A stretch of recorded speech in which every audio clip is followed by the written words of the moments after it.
আলু দিয়ে যে এত মজার এন্ড ইজি একটা স্ন্যাক্স বানানো যায়, আমি হয়তো এই রেসিপিটা ট্রাই না করলে জানতামই না। ভাবলাম তোমাদের সাথে আজকে একটু শেয়ার করি। তো প্রথমে আমি একটা বাটিতে 2 চামচের মতো আটা নিয়ে নিয়েছি। তোমরা চাইলে এখানে ময়দা ইউজ করতে পারো। তারপরে একটু লবণ দিয়ে দিলাম, তারপরে একটু তেল দিয়ে দিলাম। তাই এখন ভালোভাবে সবকিছুকে মিক্স করে নিব। দেন অল্প অল্প করে পানি মিক্স করে আমি খুব সফট একটা ডো বানিয়ে নিব।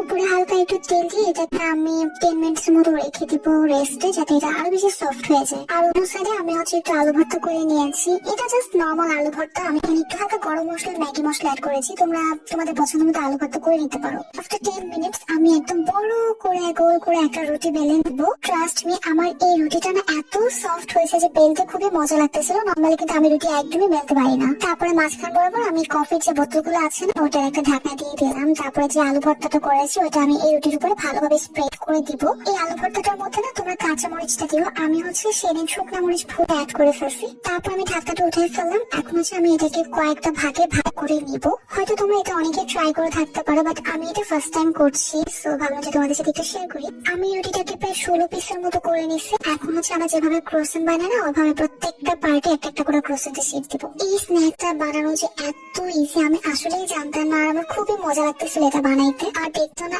এত কিউট লাগতেছে। আমি ভাবছিলাম যে সেদিন হয়তো আমরা এই স্ন্যাক্সটা খাবো না, সেজন্য আমি এটাকে ফ্রিজে রেখে দিচ্ছি। পরে ভাবলাম যে না, আমরা এটা খেয়ে দেখি আসলে একটা জিনিস বানাইছি সেটা খাওয়ার জন্য কেমন যেন মনে আনচান করতেছে। তোমরা জানি এটাকে বানানোর পরে 10 থেকে 15 মিনিট একটু ডিপ ফ্রিজে শক্ত করে নিয়ে তারপর একটা বক্সে ভরে ফ্রিজে রেখে দিতে পারবা। তো যখন ইচ্ছা তখন ফ্রিজ থেকে বের করে ভেজে খেয়ে নিতে পারবা। এটা না তেলে ভাজার পরে খুব সুন্দর লাগে দেখতে, স্পেশালি যখন এটা শেপটা অনেক বেশি বোঝা যায়, মানে ভিতরে যে আলুটা একটু ব্রাউন কালার হয়ে যায়, তখন দেখতে খুবই সুন্দর লাগে। এন্ড এটা বানাতে যেহেতু খুব একটা সময় লাগে না, ইজিও এটা বানানো যায়। সো গেস্ট আসলে খুব ইজি ভাবে এটা আসলে তাদেরকে বানিয়ে দেওয়া যাবে। এইটা এখন আমি এক ধাপ ভেজে নেওয়ার পরে আরেক ধাপ দিচ্ছি। আর দেখো কি যে সুন্দর লেয়ারটা বোঝা যাচ্ছে। অনেকে আবার ভাবতে পারো যে এটা ভাজার সময় আলুটা কি খুলে বের হয়ে যায় কিনা। একদমই ওরকম না, আলুটা কিন্তু যেভাবে ছিল দেখো ওভাবেই আছে, একটু খুলে পড়েনি। তারপর এটা এখানে আমি সবকিছু সার্ভ করে নিয়েছি। আমার ফ্রিজে না আগের একটু স্যুপ ছিল, থাই স্যুপ, ওটাকে আমি ওভেনে গরম করে নিয়েছি। এন্ড এখানে একটু কোল্ড ড্রিঙ্কস সার্ভ করে নিলাম। এটা কিন্তু আমাদের ছোটখাটো একটা ডিনারও ছিল। আমরা সেদিন আর কোনো ডিনার করিনি, ডিনার স্ন্যাক্স সবকিছু একসাথে।